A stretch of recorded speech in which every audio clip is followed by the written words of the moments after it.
12A railway colony cinema చూసొచ్చాను. ఈ cinema ఎలా ఉందంటే, నా చిన్నప్పుడు మా విలేజ్ లో వీళ్ళకు చేతబడి చేసినారంట, వాళ్ళకు చేతబడి చేసినారంట అని విపరీతంగా వినేవాడిని. అసలు ఈ చేతబడి ఏంట్రా అని వెళ్ళి మా అమ్మని అడిగితే మా అమ్మ చెప్పింది, మనకి ఎవరి మీద అయితే కోపం ఉంటుందో వాళ్ళ హెయిర్, వాళ్ళు నడిచి వెళ్ళిన తర్వాత వాళ్ళ పాదాల కింద మట్టి, సో ఇంకా వాళ్ళ ఐటమ్స్ ఏవో తీసుకొని దాన్ని ఒక ముద్దలాగా చేసి దాన్ని బొమ్మలాగా చేసి ఆ బొమ్మకు హ్యాండ్స్ విరగొడితే మన హ్యాండ్ పెయిన్ వస్తుందంట, లెగ్ విరగొడితే మన లెగ్ కు పెయిన్ వస్తుందంట, వాళ్ళ నెక్ విరగొడితే మన నెక్ కూడా పెయిన్ వస్తుందంట. సినిమా చూస్తున్నంత సేపు నా పరిస్థితి కూడా అదే. మామూలుగా ఎవరైనా ఒక జానర్, 2 జానర్లు, 3 జానర్ తోనూ సినిమా చేస్తారు. ఇది 30 జానర్లను మిక్స్ చేసి గ్రైండ్ పట్టినట్టు ఉంది. అంతేకాకుండా 31 జానర్ కు సంబంధించిన సీన్లు రాసినారు ఈ సినిమాకు. డీటెయిల్స్ లోకి వెళ్లే ముందు hi, hello, welcome back to బాకా బ్రదర్స్ ఒపీనియన్స్. కొత్తగా వచ్చిన వాళ్ళు సబ్స్క్రైబ్ చేసుకోండి. మీరు సబ్స్క్రైబ్ చేసుకుంటేనే కదా మాకు కొంచెం మోటివేషన్ వస్తుంది. సబ్స్క్రైబ్ చేయండి. ఇంకా స్టోరీ విషయానికి వస్తే ఒక 2 మర్డర్లు జరుగుతాయి. ఈ కేసును క్రైమ్ డిపార్ట్మెంట్ కాకుండా ఒక సాధారణ పార్టీ కార్యకర్త అంటే హీరో ఎలా క్రాక్ చేశాడన్నదే స్టోరీ. ఈ కాన్సెప్ట్ అర్థం కావడానికి నాకు ఇంటర్వెల్ వరకు టైం పట్టింది. ఏంటి కాన్సెప్ట్ కూడా అర్థం కానంత ఎంగేజింగ్ ఉందా ఇంటర్వెల్ వరకు అని మీకు డౌట్ రావచ్చు. అది కాదు, అంత టార్చర్ ఉంది. అసలు ఏం జరుగుతుందిరా అనేదే నాకు అర్థం కాలేదు ఇంటర్వెల్ వరకు. ఎనీ థ్రిల్లర్ కు స్క్రీన్ ప్లే అనేది మోస్ట్ ఇంపార్టెంట్. ఇది ఎలా చేయకూడదో స్క్రీన్ ప్లే అనేది ఇది గ్రేట్ ఎగ్జాంపుల్. ఫస్ట్ సినిమాలో నచ్చిన విషయాలు. అభిరామి సినిమా మొత్తం మీద ఏదైనా ఎమోషన్ గానీ ఒక క్యారెక్టర్ గానీ ఉందంటే అభిరామి క్యారెక్టర్. ఈమెది ఎక్కువసేపు ఉండదు, బట్ కొద్దిసేపే. హోల్ సినిమాలో ఈ క్యారెక్టర్ ఒక్కటే పర్పస్ ఉన్న ఫీలింగ్ అయితే నాకు కలిగింది.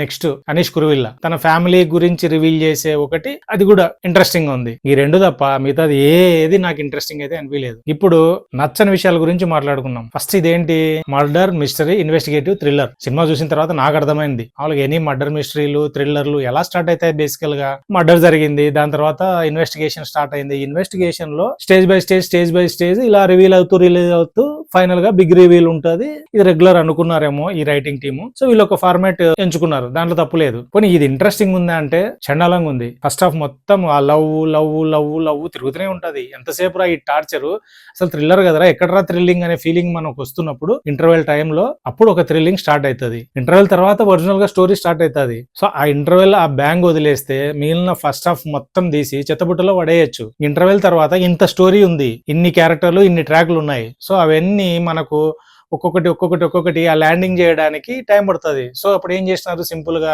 అన్ని వర్బల్ గానే చెప్పినారు. ఒక్కటి కూడా విజువల్ గా ఉండదు, అన్ని వర్బల్ గానే ఉంటది. ఇదే biggest drawback 12A railway colony. So ఈ కాలనీకి ఏదో ఒక ఇంపార్టెన్స్ ఉన్నట్లుంది, ఇది ఒక మెయిన్ ఆబ్జెక్ట్ అని మనం ఫీల్ అవుతాం. అదేముండదు, ఆ కాలనీని ప్రాపర్ ఎస్టాబ్లిష్ కూడా చేయరు. మరి అలాంటప్పుడు 12A రైల్వే కాలనీ అని ఆ టైటిల్ ఎందుకో మరి. అదే కాదు, ఏది పెట్టినా కూడా సరిపోయేది. సో వాళ్ళ ఫీలింగ్ కూడా అదేనేమో. వరంగల్ బ్యాక్ డ్రాప్ ఇది టోటల్ గా. ఈ బ్యాక్ డ్రాప్ ఎందుకు, వై వరంగల్? ఆ వరంగల్ పెట్టినందుకు ఆ ఫోర్స్డ్ గా మొత్తం తెలంగాణ మాట్లాడాల్సి వస్తుంది. ఇప్పటికే సినిమా ఇరిటేషన్ వస్తుంటే మళ్ళీ ఈ స్లాంగ్ ఒకటి, తెలంగాణ స్లాంగ్, ఆంధ్ర స్లాంగ్, ఎవరి ఇష్టానికి వాళ్ళు మాట్లాడుతుంటారు. ఎందుకు అంత ఫోర్స్డ్ గా రుద్దడం? ఓపెనింగ్ లో బై ఎలక్షన్ దీని మీద స్టార్ట్ అవుతుంది. సో మనవాడు బై ఎలక్షన్ లో నిలబడుతున్నాడు, ఈసారి ఎలాగైనా గెలవాలనుకుంటాడు. పేరు తప్ప ఎక్కడ విజువల్సే ఉండవు. 2 నెలలలో బై ఎలక్షన్ వస్తుందంట, 10 రోజులలో బై ఎలక్షన్ వస్తుందంట, నెక్స్ట్ ఎలక్షన్లు కూడా అయిపోతాయి. కట్ చేస్తే ఆ రిజల్ట్ ను కూడా టీవీలోనే చూస్తారు. అంటే ఇదే కాదు, మొత్తం అన్ని సీన్లు అన్ని 4 గోడల మధ్యనే కరెక్ట్ 4 బిల్డింగ్లు ఉంటాయి. ఈ 4 బిల్డింగ్ లోనే మొత్తం సినిమా అంతా చుట్టి దొబ్బినారు. నరేష్ బ్రో కొంచెం కేర్ తీసుకోండి బ్రో, లేకపోతే మీ మీద ఉన్న ఇంప్రెషన్ పోయేటట్లుంది. ఫస్ట్ హాఫ్ లో హీరో హీరోయిన్ ను ఫాలో చేస్తుంటాడు, అంటే లవ్ అనే అమ్మాయి చుట్టూ తిరుగుతూనే ఉంటది. కామాక్షి భాస్కర్ల ఈ అమ్మాయి మంచి ఆర్టిస్ట్. పొలిమేర 1 పొలిమేర 2 లో అప్రూవ్డ్ అది. బట్ ఈ క్యారెక్టర్ కు అమ్మాయి సెట్ కాలేదు. డాక్టర్ అనిల్ గారికి, కామాక్షి గారికి వాళ్ళు బయట కూడా ఫ్రెండ్స్ ఉన్నట్టున్నారు. సో అలాంటప్పుడు ఏదైనా సూటబుల్ క్యారెక్టర్ ఉంటే దానికి ఇవ్వండి, అంతేగాని ఇలా ఫోర్స్డ్ గా మా మీద రుద్దకండి దయచేసి ప్లీజ్. Next heroine. సో అమ్మాయి స్పోర్ట్స్ ఉమెన్ గా చూపిస్తారు, అంటే వాలీబాల్ అవలీలుగా ఆడుతుంటది. ఈ అమ్మాయి ప్రొఫెషన్ ఇదేమో, నెక్స్ట్ వాలీబాల్ ప్లేయర్ కావడమో ఏదో సంథింగ్ ఏదో అనుకుంటాం. కట్ చేస్తే అమ్మాయి ఇది కాదు, బ్యాడ్మింటన్ ప్లేయర్ దీంట్లో ఛాంపియన్ కావాలనుకుంటుంది. క్వాలిటీస్ అన్ని, ఆ స్కిల్స్ అన్ని ఏమేకే అనిపించినాయి. నెక్స్ట్ మర్డర్స్ జరిగిన తర్వాత ఇన్వెస్టిగేషన్ కు ఒక టీం వస్తుంది, సిసిబి అంటే క్రైమ్ కంట్రోల్ బ్యూరో సంథింగ్.